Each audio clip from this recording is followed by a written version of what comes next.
চতুর্দিকে তাদের একটি আওয়াজ, আমাদেরকে রক্ষা করো, আমাদেরকে রক্ষা করো, আমাদেরকে বাঁচাও, আমাদেরকে এই জালিম অত্যাচারিত শাসকদের হাত থেকে আমাদেরকে বাঁচাও। যেমনি ভাবে আল্লাহ রাব্বুল আলামিন বলছেন, ওমা লাকুম লা তুকাতিলুনা ফি সাবিলিল্লাহি ওয়াল মুস্তাদআফিনা মিনার রিজালি ওয়ান নিসাই ওয়াল বুলদানিল্লাযিনা ইয়াকুলুনা রাব্বানা আখরিজনা মিন হাযিহিল ক্বরিয়াতিজ যালিমিন আহলুহা ওয়াজআল লানা মিন লাদুনকা ওয়ালিয়্যা ওয়াজআল লানা মিন লাদুনকা নাসীরা। আল্লাহ রাব্বুল আলামিন বলছে, মুসলিম পুরা উম্মাহকে তিনি বলছে যে তোমাদের কি হলো, তোমরা কেন সংগ্রাম করছো না, তোমরা কেন লড়াই করছো না?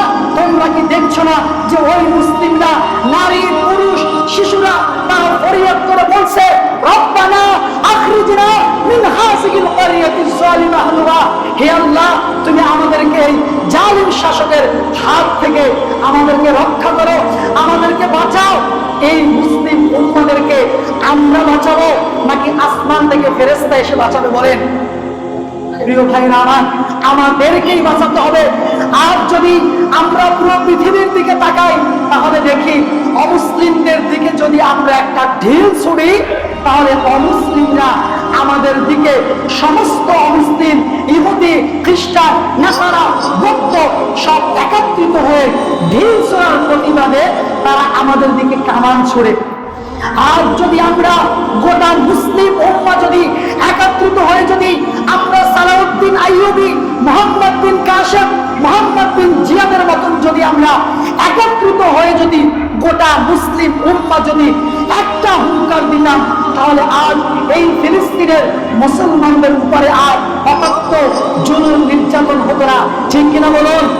প্রিয় ভাইরা আমার, আমরা দেখি রাসূলুল্লাহ সাল্লাল্লাহু আলাইহি ওয়াসাল্লামের জমানায় গোটা মুসলিম উম্মাহ এক ছিল, যার কারণে পৃথিবীর কোনো ইহুদি খ্রিস্টান নাসারা বৌদ্ধ কোনো অমুসলিম মুসলমানদের উপরে কথা বলবে এরকম সাহস পায় নাই। যেমনি ভাবে আমরা দেখি মুসলমানেরা যখন জিহাদের জন্য যখন প্রস্তুতি নিত সেটা দেখে অমুসলিম কাফের মুশরিক বেঈমানেরা তারা ভয়ে তাদের মধ্যে কম্পন সৃষ্টি হয়ে যেত। মসজিদে নববীর মধ্যে রাসূলুল্লাহ সাল্লাল্লাহু আলাইহি ওয়াসাল্লাম তিনি জিহাদের জন্য নাম নিচ্ছিলেন, এমন অবস্থায় একজন মহিলা এসে তার দুধের শিশুকে নাম লেখাচ্ছে, ওখানে পেশ করছে। তখন রাসূলুল্লাহ সাল্লাল্লাহু আলাইহি ওয়াসাল্লাম বলছে, ও মহিলা, তুমি এই দুধের শিশুকে তুমি জিহাদের জন্য আমার কাছে পেশ করছো, তুমি কি এটাকে খেলা মনে করছো? এই বাচ্চা না পারবে ঢাল চালাতে, না পারবে যুদ্ধ করতে, না পারবে কোনো কিছু করতে, তুমি এই দুধের শিশুকে তুমি কেন দিয়েছো?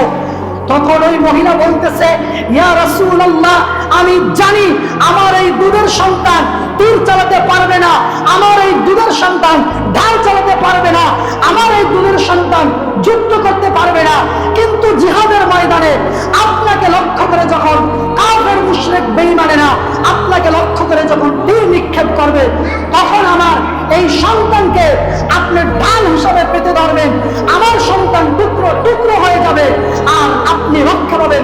এই জন্য আমার সন্তানকে আজকে জিহাদের ময়দানে পেশ করছি।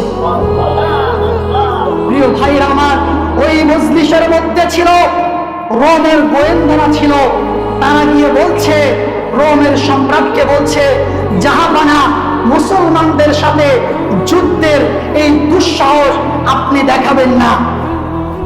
তখন রোমের সম্রাট বলতেছে, কি ব্যাপার, মুসলমানদের কি তাদের সৈন্য সংখ্যা আমাদের থেকে বেশি?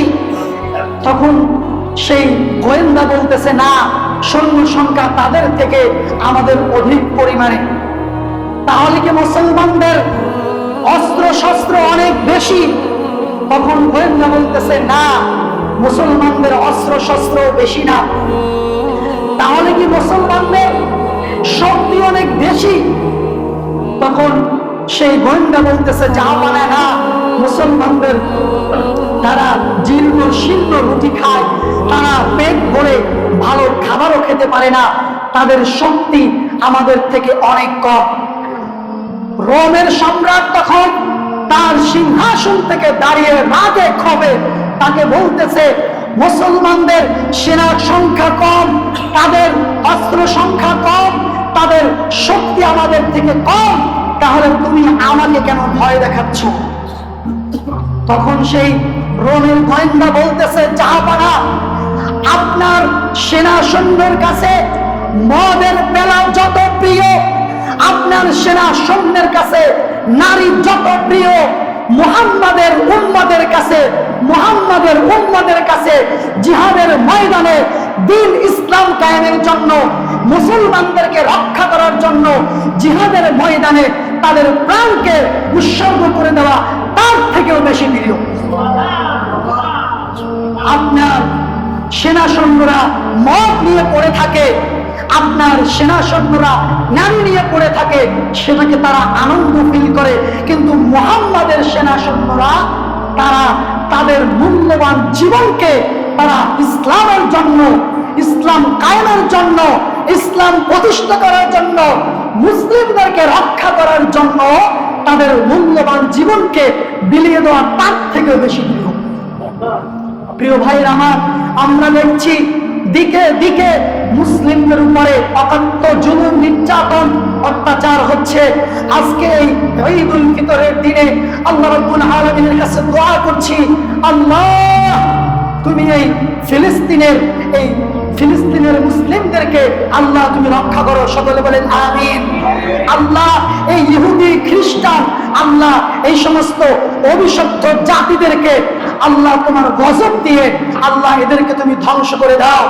আল্লাহ মুসলিমদেরকে, গোটা মুসলিম উম্মাহকে আল্লাহ তুমি হেফাজত করো। সকলে বলেন আমিন।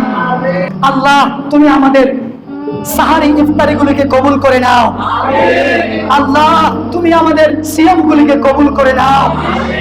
আল্লাহ পবিত্র মাহে রমাদান চলে গেল, জানি না আমাদের গুনাহ খাতাগুলো মাফ হয়েছে কিনা। আল্লাহ তুমি আমাদের সমস্ত গুনাহ খাতা মাফ করে দাও। আল্লাহ যারা গোরস্থানে ঘুমিয়ে আছে, আয় আল্লাহ সালাতের পরেই যাদের আযাব হতো তাদের আযাব শুরু হয়ে যাবে। আল্লাহ তাদের আযাবগুলোকে তুমি কিয়ামত পর্যন্ত, তাদের কবরের আযাবগুলোকে তুমি মাফ করে দাও। আল্লাহ তুমি আমাদের সমাজের প্রতিটা মানুষকে কবুল করে নাও। আল্লাহ তুমি আমাদের সমাজের সমস্ত মুরব্বীদেরকে কবুল করে নাও। আল্লাহ তুমি আমাদের সমাজের সমস্ত যুবক ভাইদেরকে কবুল করে নাও। আল্লাহ তুমি আমাদের মা বোনদেরকে কবুল করে নাও। আল্লাহ তুমি আমাদের সিয়াম, কিয়াম, রমাদান যত যা ইবাদত করেছি পবিত্র মাহে রমাদানে, আল্লাহ তুমি আমাদের সমস্ত ইবাদতগুলিকে তুমি কবুল করে নাও।